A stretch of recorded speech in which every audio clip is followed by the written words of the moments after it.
จะคำนวณก่อนมันจะไม่พูดพลาดมันจะคำนวณก่อนเนี่ยวิ่งมันเข้าไปที่โหมด140 วัตต์แล้วครับโคตรแรงโคตรโหดตัวเนี้ยเป็นชาร์จเจอร์ตัวแรกในชีวิตผมที่มี Companion App มันมี Companion App ด้วยอัปเดตเฟิร์มแวร์ผ่านแอปตัวมี Wi-Fi มี Bluetooth ให้เชื่อมต่อแอปได้โอ้โหแล้วก็ Companion App ของมันสามารถมอนิเตอร์การทำงานสามารถตั้งค่าเปิดปิดแต่ละช่องได้ท่านผู้ชมเคยไหมอย่างผมเนี่ยผมเป็นคนที่มีแกดเจ็ตเยอะมากสารพัดนะมือถืออย่างน้อยก็มี 3-4 เครื่องตรงเนี้ยคือไม่ได้อะไรหรอกไม่ได้เป็นคนที่มีธุระเยอะด้วยแต่ว่าทำงานตรงเนี้ยมันต้องมีหลากหลายนะแต่ก่อนเนี่ยบนโต๊ะผมเนี่ยจะต้องมีปลั๊กรางยาวๆอันนึงเลยแล้วผมจะเสียบอะแดปเตอร์ต้องมีอย่างน้อย 4-5 หัวนะครับอันนี้เสียบ Samsung อันนี้ชาร์จ iPhone อันนี้สำหรับหูฟังอันนี้สำหรับโอเคปัจจุบันเนี่ยอะแดปเตอร์ตัวหนึ่งบางทีมันจะมีหลายๆช่องหน่อยอะไรเงี้ยผมใช้มาแล้วหลายยี่ห้อมากๆทั้งตัวเล็กตัวใหญ่ไอแบบตั้งโต๊ะของเบลกินที่แบบตัวเดียวเคยรีวิวลง AV Tech Guide ไปแล้วด้วยมันก็ชาร์จได้ตอนนั้นเทคโนโลยีเก่าก็60 วัตต์อะไรเงี้ย60 วัตต์65 วัตต์ก็ถือว่าแฮปปี้ละแต่เร็วๆเนี้ยผมเพิ่งไปบ้าเล่นพวกชาร์จเจอร์พวกไอ้ power bank โหดๆทั้งหลายเนี่ยโอ้เดี๋ยวนี้มันไปถึง100 วัตต์140 วัตต์มีนู่นนี่นั่นชาร์จเร็วนู่นนี่นั่นอย่างที่บอกชาร์จเร็วอย่างเดียวไม่พออะไรที่เกี่ยวกับกระแสไฟมันต้องปลอดภัยด้วยชาร์จเร็วอย่างเดียวแล้วไฟไหม้บ้านไม่เอาและไอ้วัสดุพวกเนี้ยไอ้อุปกรณ์พวกเนี้ยผมเสียบคาโต๊ะไว้เป็นประจำกลางคืนนอนก็ไม่ดึงปลั๊กนะไม่รู้ดีหรือเปล่าแต่ผมมั่นใจถ้าเป็นแบรนด์ที่ผมมั่นใจผมเสียบคาได้โดยไม่ต้องห่วงเรื่องฟืนไฟอะไรเลยอะไรอย่างเงี้ยนะครับก็สุดท้ายแล้วเนี่ยล่าสุดบนโต๊ะผมลื้ออะแดปเตอร์ทุกตัวทิ้งไปหมดเลยเหลือชาร์จเจอร์ตัวเดียวคือตัวนี้ครับตัวนี้คือ Anker เนี่ยโทษทีจำชื่อรุ่นไม่ได้เว้ย Anker Prime Charger 250 วัตต์นะจริงๆตัวเนี้ยผมไม่ได้ไปรู้จักเองหรอกผมถูกท่านผู้ชมท่านหนึ่งป้ายยามาไอตัว Anker Prime Charger 250 วัตต์เนี่ยราคา Shopee เนี่ยเช็คล่าสุดเนี่ย 5,699 บาทแพงไหมแพงเป็นชาร์จเจอร์ที่แพงที่สุดที่เคยอยู่บนโต๊ะผมแต่ตัวเดียวเนี่ยมันใช้ชาร์จโน้ตบุ๊กชาร์จมือถือทุกเครื่องที่ผมมีชาร์จทุกอุปกรณ์บนโต๊ะทำงานผมได้แบบเนียนกริบพาไปดูวันนี้จะใช้เวลาไม่เยอะนะก่อนอื่นไปดูกันก่อนว่ามันเจ๋งยังไงให้ดูก่อนหน้าตาแบบนี้เนี่ยเป็นชาร์จเจอร์แบบตั้งโต๊ะตัวคันเนี้ยตัวถามว่าใหญ่ไหมก็ใหญ่ไหมล่ะมีช่องชาร์จให้6ช่องนะครับ Type C 4ช่องข้างหน้า Type A 2ช่องข้างๆตัวเนี้ยเป็นชาร์จเจอร์ตัวแรกในชีวิตผมที่มี Companion App มันมี Companion App ด้วยอัปเดตเฟิร์มแวร์ผ่านแอปตัวมี Wi-Fi มี Bluetooth ให้เชื่อมต่อแอปได้โอ้โหแล้วก็ Companion App ของมันสามารถมอนิเตอร์การทำงานสามารถตั้งค่าเปิดปิดแต่ละช่องได้ตั้งไทม์เมอร์เปิดปิดแต่ละช่องได้และสามารถเปิดแอปซิงก์กับมันมอนิเตอร์ผ่านระบบคลาวด์คือพูดง่ายออกไปนอกบ้านเปิด 5G ไม่ไว้ใจอุปกรณ์ที่บ้านยังทำงานดีอยู่หรือเปล่าเปิดจากมือถือจากนอกบ้านเปิดแอปมันมาเพื่อจะมอนิเตอร์ดูไอ้ตัวเนี้ยได้จากข้างนอกเลยโคตรไฮเทคแต่ถามผมว่าไฮเทคเกินจำเป็นหรือเปล่าไม่รู้แต่คนชอบเทคโนโลยีอย่างผมชอบแน่นอนเนี่ยตัวแค่นี้นะตัวนี้ Anker Prime Charger 250 วัตต์เราไปดูข้อมูลมันนะครับข้อมูลคร่าวๆตัวนี้เป็นเทคโนโลยีแกนชาร์จนะครับแกลเลียมไนไตรเวอร์ชัน5แล้วนะครับทาง Anker เขาคุยมาอย่างนี้นะครับตัวนี้เป็นเวอร์ชัน5แล้วก็ไม่รู้ยังไงไอ้แกนพรามเนี่ยไอ้เทคโนโลยีแกนนะครับแกนเลียมไนไตรเนี่ยข้อดีของมันคือเล็ก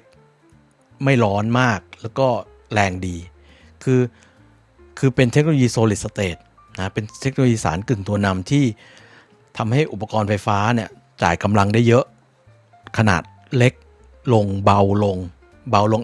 ไม่คอนเฟิร์มนะเล็กลงแล้วก็มีประสิทธิภาพสูงอะไรอย่างเงี้ยนะครับก่อนอื่นเลยนี่รองรับกำลังชาร์จรวมทั้งหมดนะครับ6ช่องเนี่ย Super Fast 250 วัตต์ Output High Efficiency Charger มีประสิทธิภาพสูง Instant Power Feedback นู่นนี่นั่น Personalized Charging คือเราสามารถตั้งค่ายมันชาร์จตามใจเราได้เดี๋ยวไปดูกันค่อยๆไปดูกันนะตัวนี้ถามว่าราคาสูงไหมคือมันเป็นตัว High End ละของ Anker นะครับ ประมาณนี้เอาไปดูคุณสมบัติของมัน Anchor Prime Charger Charging Station นะครับโน่นนี่นั่นนะอันนี้พูดซ้ำไปแล้ว216พอร์ตแกนพรามเอาไปดูก่อนไปดูหัวข้อแรกคือใช้แกนพรามเทคโนโลยีไอตระกูลพรามเนี่ยคือเป็นอุปกรณ์รุ่นบนรุ่นพรีเมียมของ Anchor นะมันจะใช้ชื่อพรามโน่นพรามนี่นะครับพรามเนี่ยคล้ายๆ Optimus Prime นะครับ Innovative Application for อันนี้ Power IQ 4.0 อันนี้ก็เป็นระบบของเขาเป็นระบบ Intelligent Charging อะไรของเขานะครับ Compact Architecture Design คือขนาดย่อม210 วัตต์ตัวเล็กนิดเดียวอะไรอย่างเงี้ยนะครับแล้วก็ Active Shield 3.0 มีป้องกันโน่นนี่นั่นต่างๆนะป้องกันโน่นป้องกันนี่เอาพุทรวมทั้งหมดพูดไปแล้วซ้ำไม่พูดละ USB-C ช่องที่1นะครับ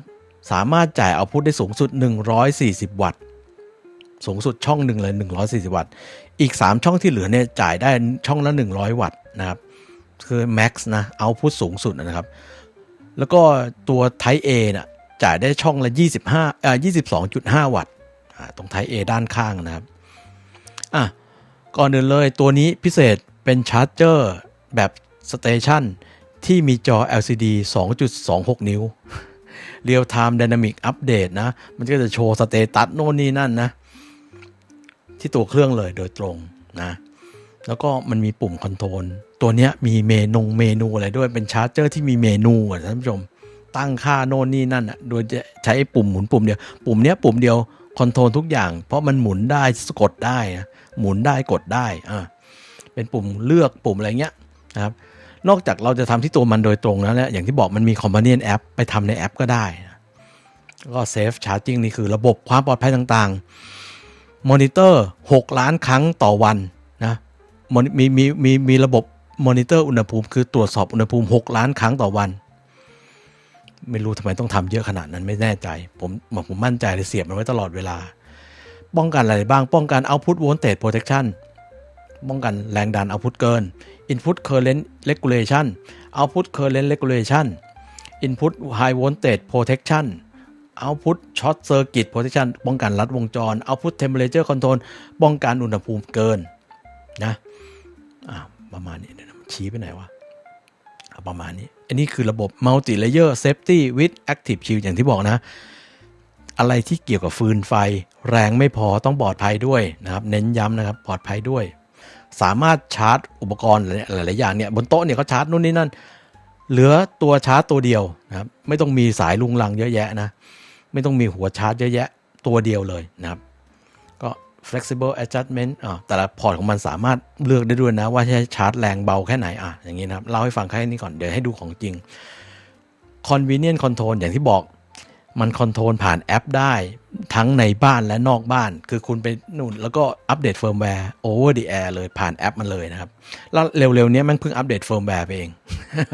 ไม่รู้จะอัปทำไมมันก็คงเป็นเรื่องโน่นนี่นั่นฟังก์ชันเพิ่มฟังก์ชันใหม่ๆหรืออะไรอย่างงี้นะครับก็เนี่ยอันนี้เพิ่มพื้นที่แล้วก็เวลามันสแตนด์บายมันแสดงนาฬิกาได้ด้วยนาฬิกามันก็จะซิงกับเวลามันจะคือตัวเนี้ยมันเชื่อมต่อ Wi-Fi เพราะนั้นมันจะซิงกับเวลาตามฐานนาฬิกาโลกเลยนะครับเวลามันจะถูกต้องเสมอนะครับแสดงเวลาได้แสดงวันที่อะไรได้ก็คือเหมือนเป็นนาฬิกาตั้งโต๊ะตัวหนึ่งเวลามันไม่ได้ใช้งานนะครับแล้วก็อันนี้เป็นเรื่องของดีไซน์นะเงยหน้าจอเงย12 องศาเหมาะกับสายตาบลาก็ว่าไปคราวนี้มาดูเรื่องของประสิทธิภาพในการชาร์จนะครับเมื่อกี้พูดถึงฟังก์ชันเนี่ยอุปกรณ์ทั้งหมดไม่ต้องเล่าแล้วกันชาร์จโน่นนี่นั่นได้แล้วกันAI Power Mode มีโหมดกระจายพลังงานในการชาร์จแต่ละพอร์ตโดยอาศัย AI เทคโนโลยีคือมี Artificial Intelligence มาช่วยคิดให้นะเราจะตั้งเป็นแบบเราเองก็ได้นะหรือจะให้ AI มันคิดให้ก็ได้ง่ายๆให้มันเป็นออโต้นั่นแหละนะครับให้มาดูแต่ละพอร์ตว่าแต่ละพอร์ตมันชาร์จได้แรงแค่ไหนนะพอร์ตที่1เนี่ยนะครับพอร์ตที่1ซ้ายมือสุดนะเวลาเราหันหน้าเข้าเครื่องเป็นพอร์ตที่ชาร์จได้แรงที่สุดถ้าคุณจะชาร์จโน้ตบุ๊กอะไรให้พยายามใช้พอร์ตที่140 วัตต์นะครับแรงสุดนะเวลาชาร์จพอร์ตเดียวนะครับหมายถึงชาร์จตัวเดียวเลยเนี่ย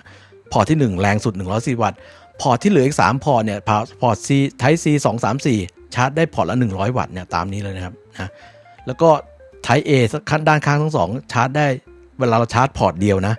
สมมุติไม่ได้เสียบอะไรเลยเนี่ยชาร์จได้สูงสุด 22.5 วัตต์นะครับด้านข้างนะครับแต่ถ้าเดี๋ยวนะถ้าชาร์จพร้อมกันทั้งหมดเลยจ้ะเดี๋ยวนะใช่ไหมเขาบอกอันนี้มีนิดนึงตรงนี้มีโน้ตนิดนึงถ้าเราชาร์จแค่2พอร์ตนะครับเช่นใช้ C1 กับ C2 หรือ C1 กับ C3 หรือ C1 กับ C4 เนี่ยนะครับกำลังชาร์จรวมเนี่ยมันจะได้เท่าไหร่วะมันจะชาร์จได้ช่องละ140กับ100วัตต์คือกำลังชาร์จรวม240วัตต์ในกรณีที่เสียบแค่2อันนะครับก็คือสมมุติคุณเสียบ1กับ2หรือ1กับ3 1กับ4เนี่ยก็มันจะเป็นตามนี้เลยคือยังไงก็ไม่เกิน250วัตต์นะสมมติคุณมีอุปกรณ์2ตัวช่องนี้จะได้สูงสุด140ช่องนี้อีก2ช่องจะได้สูงสุดตามสเปคของมันนะมันยังไม่เกิน250ถูกไหมแต่ถ้าเราเสียบทุกอันเลยเนี่ยถ้าเราเสียบหมดเลยเสียบมันทุกรูเลยนะพอร์ต C1 เนี่ยจะเหลือแค่100นะครับ C2 C3 C4 ในกรณีที่เสียบอุปกรณ์6อัน6ช่องเลยนะมันจะลดเหลือพอร์ตละ45วัตต์นะครับสูงสุดนะแล้วก็ไอพอร์ต Type A ด้านข้างเนี่ยจะเหลือรวมกันไม่เกิน15วัตต์เพราะฉะนั้นตรงนี้รวมกันมันจะไม่เกิน250นะตัวเลขตรงนี้ยังไงก็ไม่เกิน250คือสูงสุดละนะครับประมาณนี้อันนี้บอกกันไว้ก่อนยิ่งคุณเสียบชาร์จเยอะเท่าไหร่กำลังไฟแต่ละช่องก็จะลดลงทำไมต้องลดมันเป็นเรื่องของความร้อนข้างในนะแล้วก็การจ่ายพลังงานด้วยอย่างปลอดภัยมันจำเป็นต้องลดกำลังขับกำลังวัตต์ลงไม่ใช่กำลังขับกำลังวัตต์ลงแต่ถ้าคุณเสียบ 1-2 มันจะยังเต็มกำลังของมันอยู่นะครับประมาณนี้ที่เหลือก็ไม่มีอะไรละนะให้ดูของจริงดีกว่าตรงนี้เขาก็บอกเนี่ยก็บอกไปแล้วซิงเกิลพอร์ตนะมัลติพอร์ตเป็นยังไงเนี่ยตรงนี้ดูสเปคได้นะครับน้ำหนักอยู่ที่640กรัมนะครับก็กำลังดีนะสำหรับบางบนโต๊ะตัวนี้ไม่ได้เน้นพกพาอยู่แล้วนะครับนะไปดูตัวจริงกันดีกว่ามาดูของราคาไทยอันนี้เป็น Anchor Official Store นะมีประกันพวกนี้สินค้าประกันศูนย์ไทยนะสินค้าประกันศูนย์ไทยเนี่ยรหัสนี้นะ A2345 นะครับเนี่ย A2345 5,699 ราคาขึ้นลงนะออนไลน์จะขึ้นลงแฟลชเซลมั่งมีคูปองอะไรมั่งอย่างเงี้ยกดแฟลชเซลลดมีคูปองลด1,000ลด 2,000 ได้ก็ไปส่องเอาผมไม่แนะนำให้ซื้อจากร้านจีนนะคือผมไม่ได้กลัวของปลอมหรอกพวกนี้ไม่ค่อยมีคนปลอมไปหรอกแต่ว่าคุณจะไม่มีประกันนะเวลามันปุ๊บปั๊บเสียขึ้นมาบางทีถูกกว่า500แต่ไม่มีประกันถ้าคุณสั่งจากช่องเนี้ย Anchor Official Store เนี่ยอันนี้อย่างที่บอกเขาไม่ได้สปอนมาแต่แนะนำแล้วกันด้วยความหวังดีราคาต่างกันไม่เยอะซื้อของมีประกันศูนย์เถอะนะครับเอาไปดูตัวจริงกันนี่คือกล่องใส่ไอตระกูล Anchor ตระกูลพรามเนี่ยมันจะเป็นกล่องสีดำถ้าเป็นตระกูลไม่พรามนะครับมันจะเป็นกล่องสีน้ำเงินฟ้าขาวใช่ไหมแต่ถ้าเป็นตระกูลพรามชาร์เจอร์มันจะเป็นสีดำหมดเลยนะครับเนี่ยนู่นนี่นั่นไม่ต้องพูดซ้ำนะอะไรที่พูดไปแล้วไม่ต้องพูดซ้ำอันนี้เนี่ยถ้าซื้อกับตัวแทนจำหน่ายมันมีตามกอะไรมาด้วยนะครับถ้าคุณสั่งจากจีนไม่มีมกนะใช่ไหมก็คล้ายๆรายละเอียดไม่ต้องพูดเยอะแล้วเมื่อกี้พูดไปหมดแล้วนะว่าอันบ็อก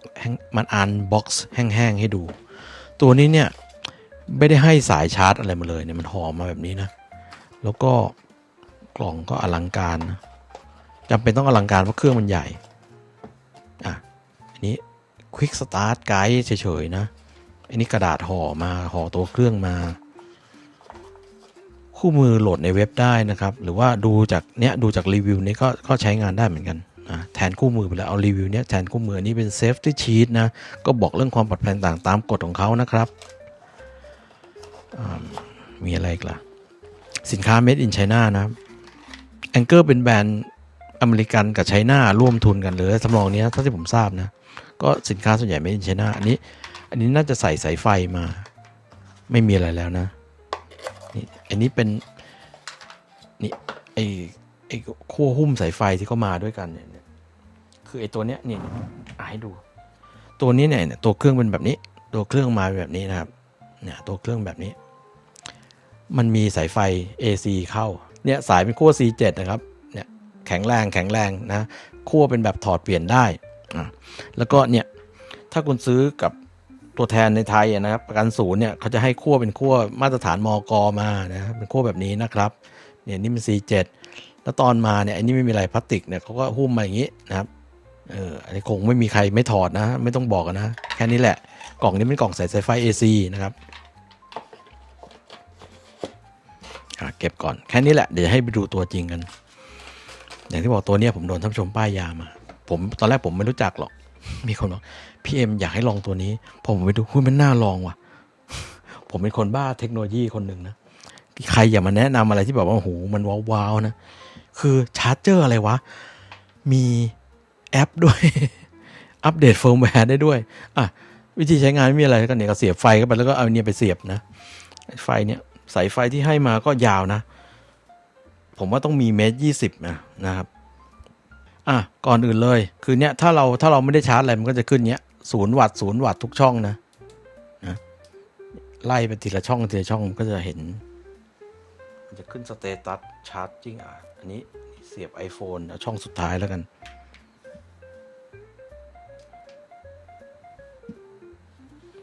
มีอะไรชาร์จอีก iPhone ก็จะเต็มอยู่แล้วผมมี Android ที่แบตเหลือ40 กว่าเปอร์เซ็นต์2เครื่องมาเสียบชาร์จกันกล้องล้มอีก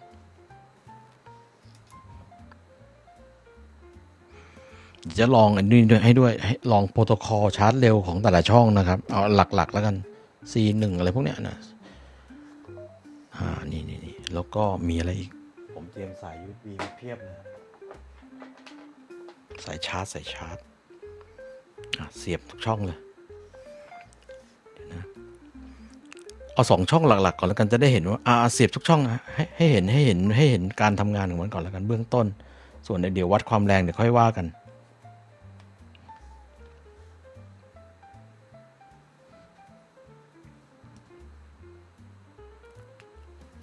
เนี่ยท่านผู้ชมจะเห็นว่าแต่ละอุปกรณ์มันก็จะมีอัตราชาร์จไม่เท่ากันใช่ไหมแต่ละช่องก็จะแบ่งกันไปตามนี้แล้วนะเสียบอุปกรณ์ 3-4 ตัวนะทำไมตัวนี้ไม่ขึ้นวะหรือมันเต็มแล้วเหรอเดี๋ยวนะแบบนึงนะขึ้นละสายมันทับกันจะให้เห็นการทำงานของมันอันนี้เสียบตัวโหดๆหน่อยนะเต็มโต๊ะหมดแล้วเว้ยเสียบโหดๆไปตัวนึงเป็น power bank ตัวบึ้มๆนะครับไอ้ power bank ตัวเนี้ยเรทชาร์จอินมันอยู่ที่140 วัตต์เลยนะไม่รู้ช่องแรกยังขึ้น140หรือเปล่าเพราะนี่เราใช้4ช่องแล้วนะครับดูซิว่ามันโหดแค่ไหนเนี่ยมันก็จะคำนวณ intelligent charge อะไรของมันเนี่ยดูดิแต่ละช่องล่อไป100 กว่าละ140มันพุ่งสูงสุดเลยเป็น power bank ของเขาเองไอ้ power bank รุ่นนี้ก็โหดๆให้ดูเนี่ย power bank รุ่นเนี้ยเห็นจากกล้องไหมเนี่ยตัดมานี่ก่อนเนี่ย power bank ที่ผมเสียบไปแล้วมันชาร์จเนี่ยเกือบ100 วัตต์เนี่ยไอ้ช่อง C1 เนี่ยคือตัวนี้ไอ้ตัวนี้ก็เป็น power bank สายโหดอีกตัวหนึ่งตัวนี้รองรับ PD 3.1 ด้วยเหมือนเช่นเคยลงทุนอยากรู้ต้องลองตัวเนี้ยโหดมากแต่ตัวเนี้ยมันเป็นรุ่นแบบไม่มีสายมันในตัวเหมือนในตัวที่เคยแนะนำนะไอ้ตัวเนี้ยสำหรับพวกสายโหดใครที่ใช้อุปกรณ์หนักๆต้องการชาร์จเข้าเร็วๆอะไรเงี้ยนะกลับไปที่มุมกล้องนี้เนี่ยท่านผู้ชมจะเห็นการทำงานของมันเนี่ยตอนนี้กำลังไฟชาร์จรวมเนี่ยจะอยู่ที่ช่องตรงกลางเนี่ยนะครับ140 กว่าวัตต์เนี่ยมันก็คำนวณจาก4ช่องที่เราชาร์จอยู่ตอนนี้นะครับอะไรเงี้ยนะเห็นไหมสังเกตว่าพอเราชาร์จอุปกรณ์เยอะขึ้นกำลังไฟชาร์จแต่ละอันมันจะลดลงใช่ไหมเดี๋ยวแบบนี้อย่างถ้าเนี่ยอย่างสมมติผมเอา C1 ออกนะตัวที่ดึงไฟเยอะๆเนี่ยเอาออกเนี่ยสังเกตช่องสุดท้ายที่ชาร์จ iPhone อยู่นะครับเนี่ยมันจะคำนวณใหม่เดี๋ยวนะ iPhone จะเต็มหรือเปล่าเดี๋ยวนะ iPhone มัน 98% แล้วมันชาร์จช้าเป็นเรื่องปกติแล้วมัน98แล้วมันก็จะจัดระเบียบเวลาดึงเวลาชาร์จอุปกรณ์ 2-3 อุปกรณ์เดี๋ยวมันจะจัดระเบียบของมันเองเสียบชาร์จให้หมดเลยแล้วกันช่องข้างเอาด้วยมันจะมีบางอุปกรณ์เนี่ยที่ยังต้องเสียบแบบชาร์จ Type A อยู่นะอย่างเช่นในเนี้ยไอตัวไฟ LED ตัวเนี้ยนะ เสียบ Type C ไม่ขึ้นนะครับทั้งที่ขั้วมันเป็นขั้ว Type C นะแต่มันต้องเป็นชาร์จระบบเก่านะครับชาร์จที่เป็นด้านนี้เป็น Type A อยู่มันยังมีอุปกรณ์บางอย่างที่มันยังต้องอาศัย Type A ชาร์จอยู่นะครับอย่างไอ้นี้ไฟ LED อันเนี้ยนี่ก็ไฟ LED จีนกันนะเสียบด้านข้างแล้วกันให้เห็นการทำงานเฉยๆเสียบเยอะขึ้นกำลังไฟมันก็จะมันจะคำนวณใหม่นะครับมันจะ adjust ใหม่นะทุกครั้งที่มีการเปลี่ยนแปลงนะดึงเข้าดึงออกมันจะคำนวณใหม่เนี่ยตอนนี้ไฟส่วนหนึ่งมันจะถูกแบ่งไปให้ช่องมันจะถูกแบ่งไปให้ช่องนี้ละเนี่ยช่องสุดท้ายเนี่ย A1 A2 คือด้านข้างนะมันวัดรวมเลยอย่างเงี้ยนะครับประมาณนี้ไม่ใช่แค่ดูอย่างเดียวแต่ละช่องยังสามารถคอนฟิกเข้าไปได้ด้วยเนี่ยเห็นไหมว่าจะ set priority หรือเปล่าอย่างตอนนี้ผมออฟไม่ได้ให้พอร์ตใดพอร์ตหนึ่งเนี่ยมีความสำคัญมากที่สุดผมยังให้ทุกช่องเนี่ย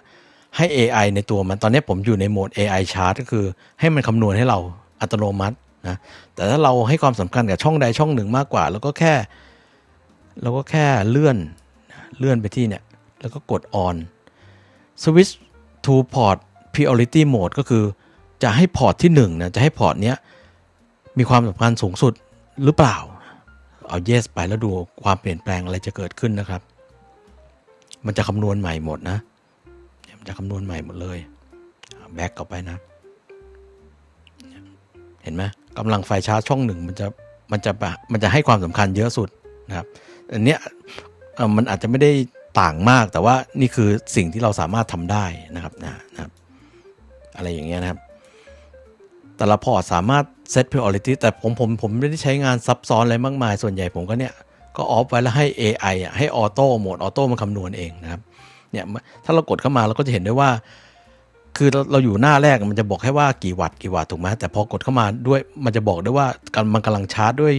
แรงดันไฟกี่โวลต์แล้วก็กระแสกี่แอมป์แบบละเอียดยิบนะคุณไม่ต้องไปใส่มิเตอร์แล้วมันเป็นมิเตอร์ในตัวนะอย่างเงี้ยช่องแรกตอนนี้ชาร์จอยู่ที่60กว่าวัตต์66วัตต์เนี่ยเราก็สามารถกดเข้าไปดูได้ตอนนี้มันชาร์จที่ไฟ19.6 โวลต์นะครับแล้วก็3.4 แอมป์นะแล้วก็สเปคตอนนี้มันให้แม็กซิมัมที่70วัตต์นะเราชาร์จมัน5ช่องนะครับอะไรอย่างเงี้ยนะครับหรือว่าช่องที่2เนี่ยมันกำลังอยู่ในโหมดอะไรนี่มันคำนวณของมันเองนะเนี่ยก็อยู่ในโหมดชาร์จสูงสุด65วัตต์ชาร์จที่นี่นั่นนะแต่ละมันอยู่ที่อุปกรณ์ที่มาเสียบชาร์จด้วยซึ่งอย่างที่บอกอินเทลลิเจนต์มันสนุกใครที่ชอบเทคโนโลยีบ้าเทคโนโลยีรับรองสนุกชอบ แบบผมเนี่ยชอบมากบอกทุกอย่างชาร์จอะไรอยู่เนี่ยบอกหมดช่องสุดท้ายชาร์จแล้วอยู่ชาร์จเนี่ย5โวลต์ 0.7 แอมป์กินไฟน้อยๆหน่อยสูงสุด24วัตต์แม็กซ์อะไรเงี้ยแล้วก็นี่หน้าเซตติ้งไอ้ปุ่มหมุนจ็อกนี่เห็นไหมปุ่มหมุนแล้วก็กดทั้งหมุนทั้งกด setting การตั้งค่าต่างๆ brightness นะความสว่างหน้าจอนะครับ screen time out คือจะให้มันค้างแล้วก็ตัดไปหน้า standby อย่างนี้ผมตั้งไว้30นาทีแล้วแต่ท่านผู้ชมมันตั้งได้หลายค่านะ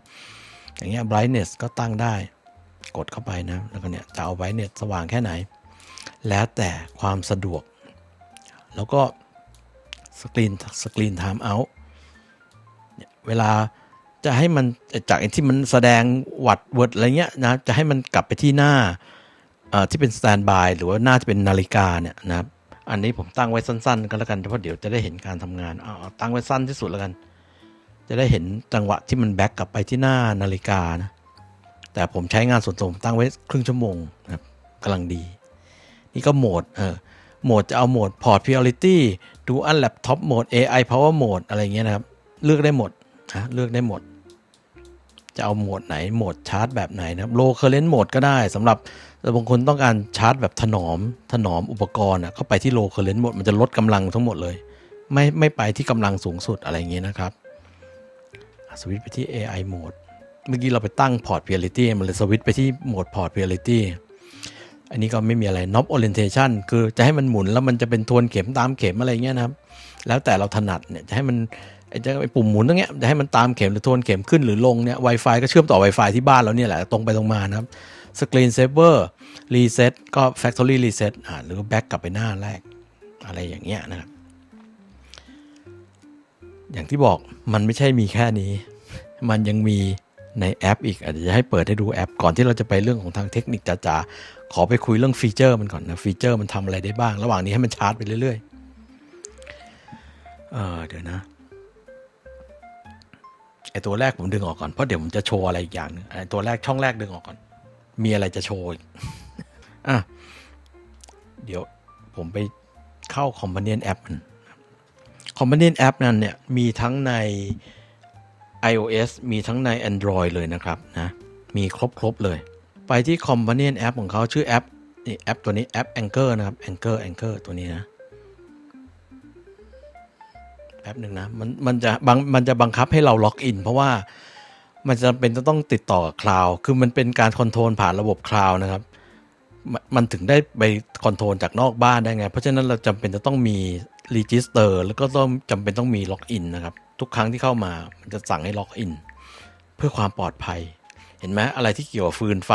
อะไรที่สามารถลิงก์มาจากข้างนอกบ้านได้เนี่ยมันจะต้องมีความปลอดภัยเห็นไหมมันสวิตช์เห็นไหม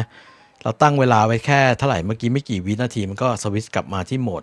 แสดงผลเป็นนาฬิกาตั้งโต๊ะบอกวันที่วันจันทร์อะไรเงี้ยนะครับครบเดี๋ยวแป๊บนึงนะผมจำรหัสไม่ได้แป๊บนึงไอ้รหัสมันก็บังคับให้ใส่โน่นนี่นั่นต้องใส่ทรายใส่อะไรโอ้ยวุ่นวายไปหมดล็อกอินละนี่ล็อกอินนี่ปรับนะขาววอก250 พรามชาร์เจอร์นะเห็นไหมโชว์เรียลไทม์เดี๋ยวนะหน้าจอหายไปแล้วนะครับนี่พวกอะไรที่อยู่บนหน้าจอมันก็มาโชว์ที่นี่นะครับอาจจะอัปเดตต่างกันนิดนึงประมาณนี้มันจะโชว์ที่หน้านี้นะครับประมาณนี้คือเป็นชาร์จเจอร์ที่มีแอปคอนโทรลด้วยว่างั้นเถอะนะครับเนี่ยเราก็สามารถกดดูได้คือฟังก์ชันบนนี้นะครับจะเหมือนที่อยู่บนที่เราหมุนบนหน้าจอแทบทุกอย่างเลยเนี่ยกดได้ไหมวะอันนี้กดโดยตรงไม่ได้นี่การตั้งค่าต่างๆที่เมื่อกี้นะครับเนี่ย charging mode ไอ้ secret feature นั้นเป็นของเล่นเป็น Easter egg ของมันนะเนี่ยความสว่างหน้าจอ clock display เนี่ยเราก็สามารถเลือกได้จะเอาเนี่ยจะให้เป็น clock display แบบไหนคอนฟิกได้หมดเลยนะครับอันนี้เดี๋ยวไม่ต้องตั้งนะเสียเวลานะครับคอนฟิกได้หมดเลยแล้วก็ clock format เนี่ยจะเอาเวลาเป็น12ชั่วโมง24ชั่วโมงอันนี้ก็ธรรมดาทั่วไปแล้วก็ time period โน่นนี่นั่นตัวนี้สกรีนไทม์เอาท์เนี่ยก็ตั้งในนี้ได้นะที่บอกเมื่อกี้จะให้มันหมุนไปที่หน้าเขาเรียกอะไรนะหน้าโฮมอะไรของมันเนี่ยนี่ผมตั้งสกรีนไทม์เอาท์ใหม่แล้วกันมันกลับไปเร็วเกินไปเนาะ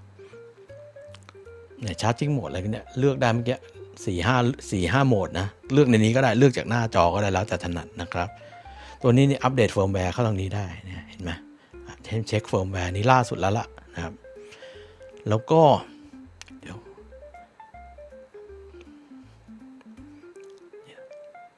สกรีนไบรท์เน็ตก็ปรับที่นี่ได้เหมือนกันสกรีนไทม์เอาท์เดี๋ยวขอตั้งเป็นสัก30นาทีเหมือนเดิมแล้วกันมันจะได้ไม่กลับไปกลับมาบ่อยนะครับชาร์จิ่งโหมดนะเมื่อกี้ให้ดูไปแล้วนะมันก็เหมือนที่หน้าเครื่องนั่นแหละนะครับเลือกได้โหมดต่างๆนะครับส่วนใหญ่ผมเลือกที่ AI Power Mode เนี่ยให้มันคิด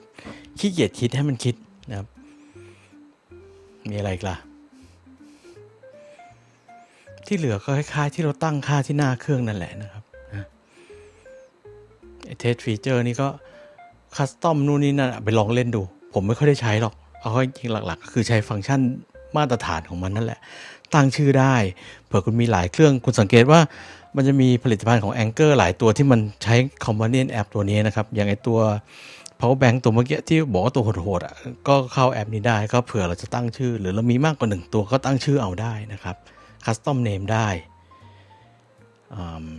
มีอะไรล่ะอัปเกรดเฟิร์มแวร์อย่างที่บอกนะReal Time Data นะครับนี่นะประมาณนี้เนี่ยบอกโน่นนี่นั่นนะมาเป็นกราฟเลยนะไม่รู้อาจจะมีประโยชน์สำหรับบางคนก็ได้นะให้ดูมันทำได้แต่ผมก็ยังหาประโยชน์หลักๆอะไรจากพวกนี้ไม่ค่อยได้นึกไม่ออกเหมือนกันว่าจะมีประโยชน์อะไรสำหรับบางคนอาจจะมีประโยชน์นะ ให้ดูนะครับเนี่ยมันก็จะแบ่งแต่ละช่องไปเลยนะเนี่ยแต่ละช่องเอาพุทว่า C1 C3 C4 อะไรอย่างเงี้ยนะครับ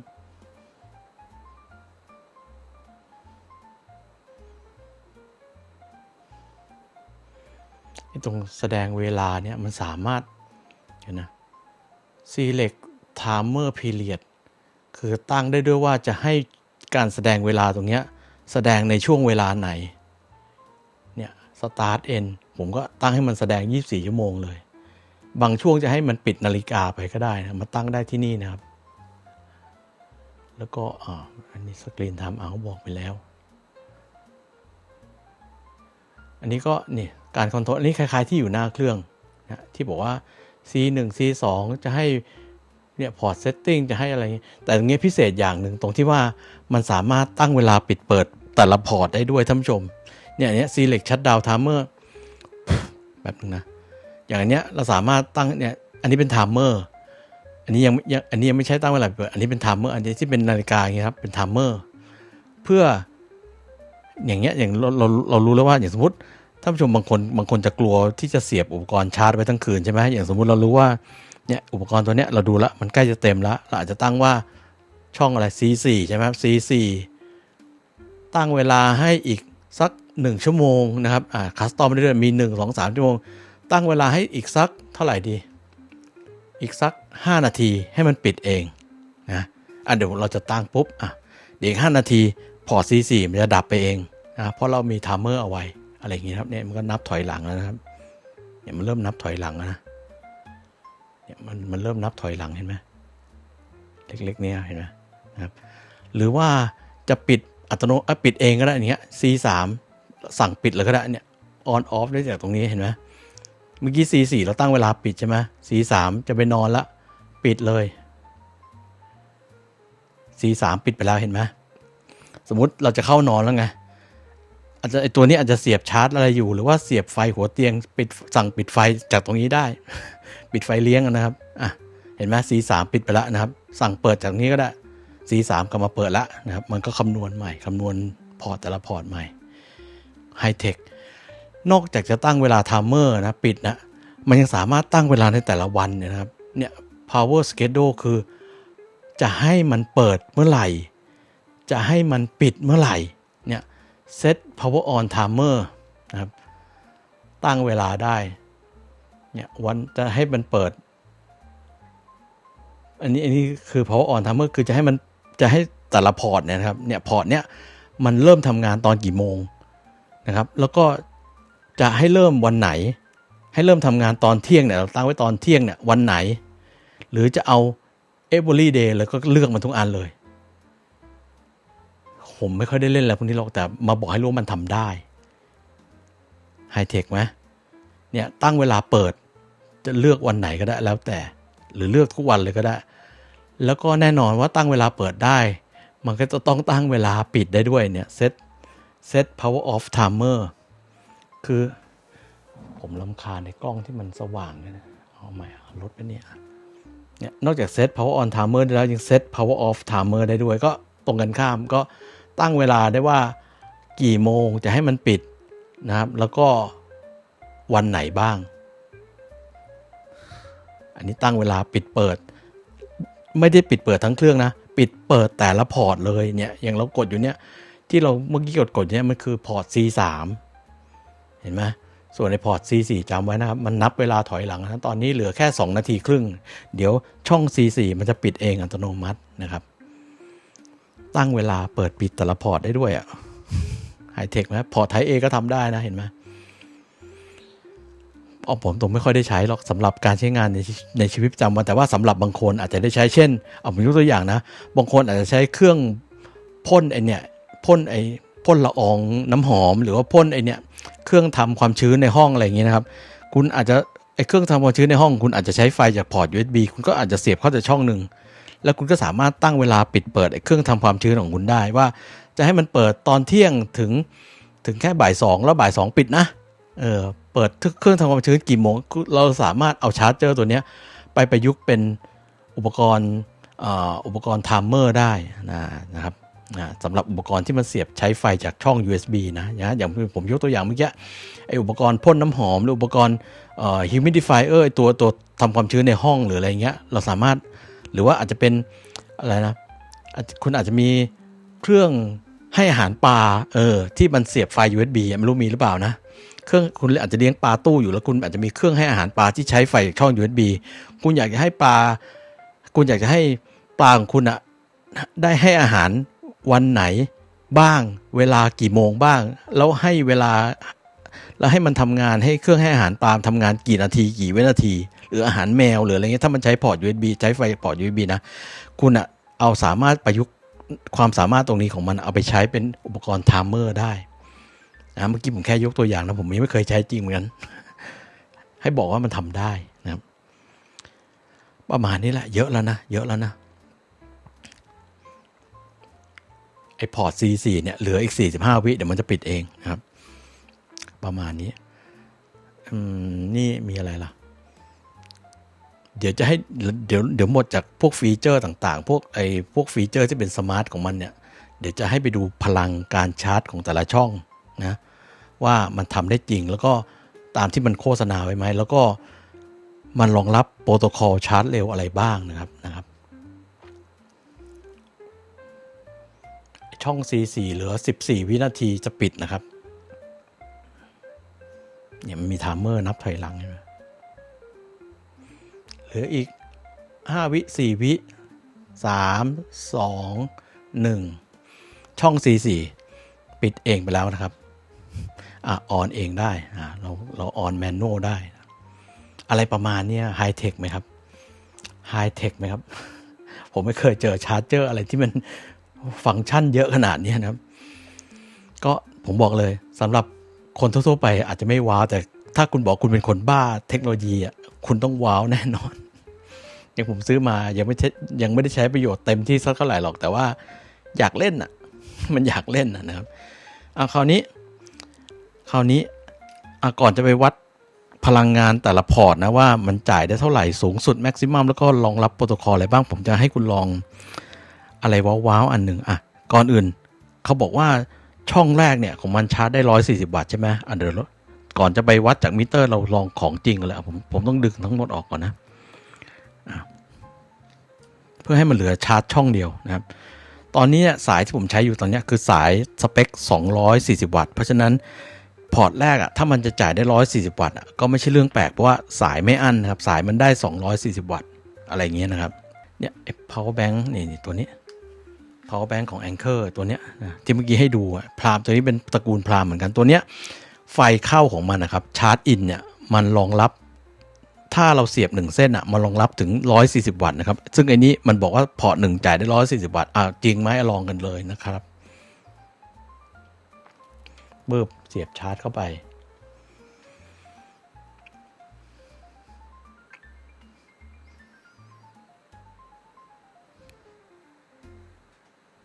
วิ่งละ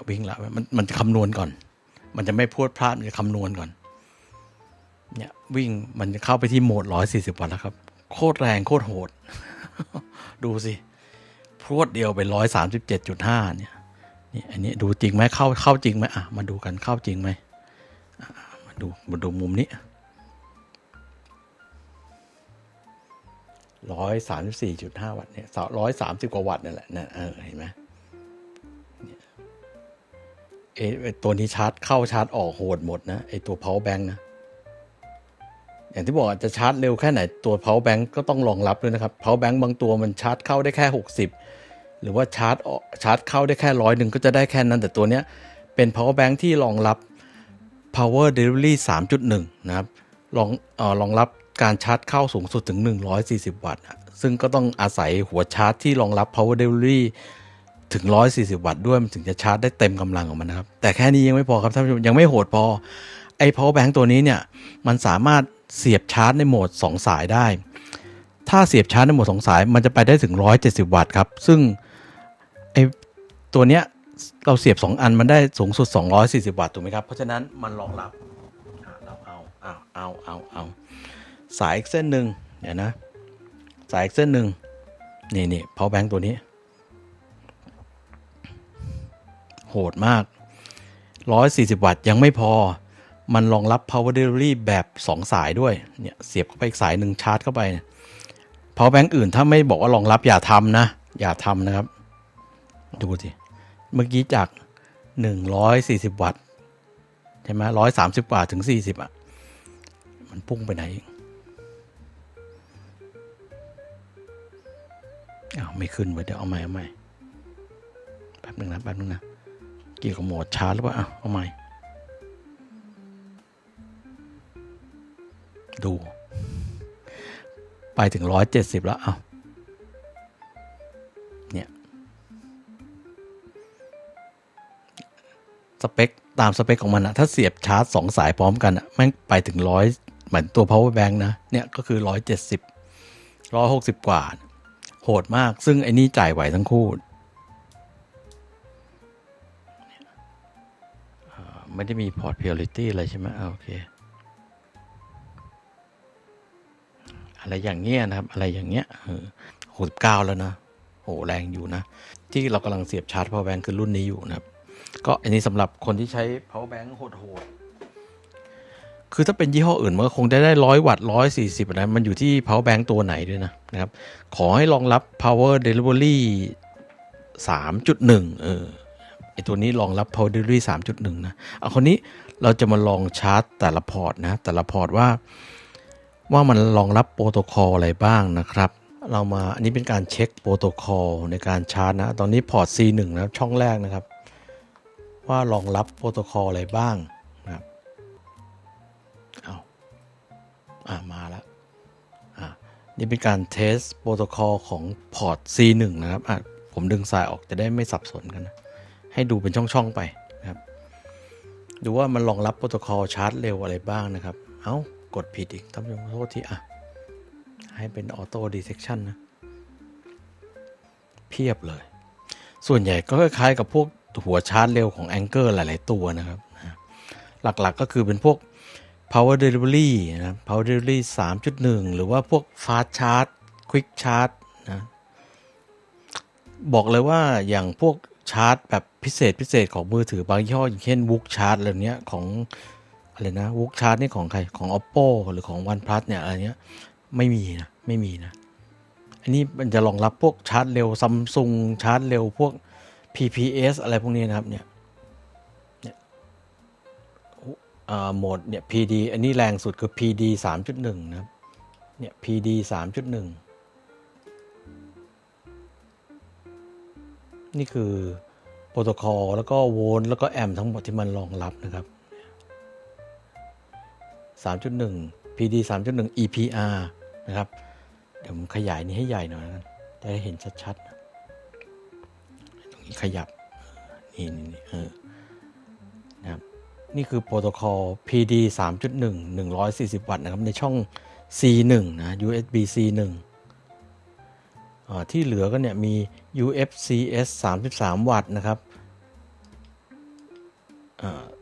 ให้ดูข้างในนะครับแล้วก็ Quick Charge 3.0 นะครับแล้วก็ Fast Charge อันนี้ของ Samsung ถ้าจำไม่ผิดนะ18 วัตต์นะครับSCP อันนี้หัวเว่ย Super Charge นะครับแล้วก็ AFC อันนี้ของน่าจะ Fast Charge นะครับ Fast Charge แล้วก็รองรับเนี่ย PPS นะครับรองรับ PPS ด้วยนะครับเสียบพวกมือถือ Samsung พวก Galaxy อะไรมันจะขึ้น Super Fast Charge นะขึ้นเป็นสายฟ้า2เส้นนะครับแล้วก็ DCP นี่ชาร์จเร็ว2แอมป์แล้ว Apple 2.4 ชาร์จพวก iPad รุ่นเก่าๆอะไรเงี้ยได้อะไรเงี้ยนะครับลองไปดูเดี๋ยวผมจะลองเทสแค่ช่อง C2 เฉยๆนะเพราะ C2 C3 C4 เนี่ยมันคือสเปคเดียวกันนะครับมันคือสเปคเดียวกันตามสเปคเขาบอกไว้ที่100วัตต์ถูกไหมครับ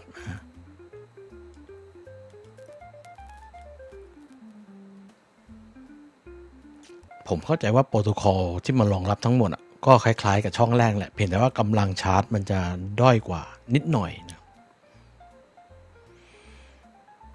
ตัว power delivery 3.1 เนี่ยช่องอื่นอาจจะรองรับแค่ 3.0 นะเดานะเพราะมันอั้นที่100วัตต์ถ้าเป็น power delivery 3.1 ส่วนใหญ่จะเกิน100วัตต์นะครับ เรียบร้อยนะครับอย่างที่ผมคิดจริงๆด้วยเห็นไหม Power Delivery ช่องอื่นจะได้เป็น Power Delivery 3.0 นะครับ Maximum ที่100 วัตต์แล้วก็รองรับ PPS นะครับนี่ช่อง1ช่องที่1จะแรงสุดก็เป็น PD 3.1 นะครับประมาณนี้ที่เหลือก็คล้ายๆกันหมดนะที่เหลือคล้ายๆกันหมดแต่ละช่องนี้พอๆกันหมดนะครับหัวชาร์จที่ไฮเทคแล้วก็ลูกเล่นเพียบนะครับอย่างที่บอกเมื่อกี้ไอ้ฟังก์ชันที่เป็นแบบว่าสามารถตั้งเวลาไทม์เมอร์ปิดเปิดแต่ละเอาต์พุตของมันได้เนี่ยเราสามารถเอาไปประยุกต์ใช้งานได้นะทั้งเรื่องของความปลอดภัยอย่างเช่นเราจะนอนอย่างเงี้ยแล้วเราไม่อยากให้มันชาร์จตลอดเวลาใช่ไหมอยากให้ตัดไปจริงๆมือถือมันตัดไปแล้วแหละแต่ว่าเราก็ไม่อยากจะเสียไฟเล็กๆน้อยๆหรือว่าแบบจะให้ความปลอดภัยสูงสุดก็ปิดมันซะเลยตั้งเวลาปิดได้หรือว่าที่เมื่อกี้ผมบอกถ้าเรามีอุปกรณ์ที่ใช้ไฟจาก USB อย่างเงี้ยก็ตั้งให้มันเปิดปิดการทำงานได้อะไรทำนองนี้นะครับ Anker Prime Charger นะอันนี้ท่านผู้ชมถ้าดูแล้วชอบใจไม่ว่าจะชอบใจคนรีวิวหรือว่าชอบใจตัวผลิตภัณฑ์ ชอบใจคนรีวิวมีไหมชอบใจผลิตภัณฑ์ก็แล้วกันนะถ้าดูแล้วชอบใจหรือคิดว่าน่าสนใจเว้ยหรืออาจจะยังไม่อยากได้คอมเมนต์เข้ามาได้นะครับว่าตัวเนี้ยที่ผมพูดว่าเป็นชาร์จเป็นหัวชาร์จที่ไฮเทคที่สุดท่านผู้ชมเห็นด้วยไหมนะครับแล้วก็ท่านผู้ชมคิดว่าฟังก์ชันต่างๆในตัวมันเนี่ยฟีเจอร์ต่างๆลูกเล่นต่างๆที่มันให้มาเนี่ยนอกจากเราจะใช้ชาร์จไฟได้อย่างปลอดภัยแล้วก็ประหยัดพลังงานแล้วเนี่ยท่านผู้ชมคิดว่าท่านผู้ชมมีไอเดียอะไรไหมที่ว่าได้ไอเดียละอย่างที่เมื่อกี้ผมนำเสนอไปเนี่ยจะเอาไปใช้เปิดปิดอุปกรณ์นู่นนี่นั่นอันนี้ก็เป็นเขาเรียกว่าเป็นส่วนของความสามารถคุณสมบัติเสริมของมันก็แล้วกันนะครับวันนี้ก็ฝากไว้เท่านี้ใครก็ดูแล้วชอบใจฝากกดไลค์กดแชร์ให้ด้วยนะครับขอบคุณนะครับ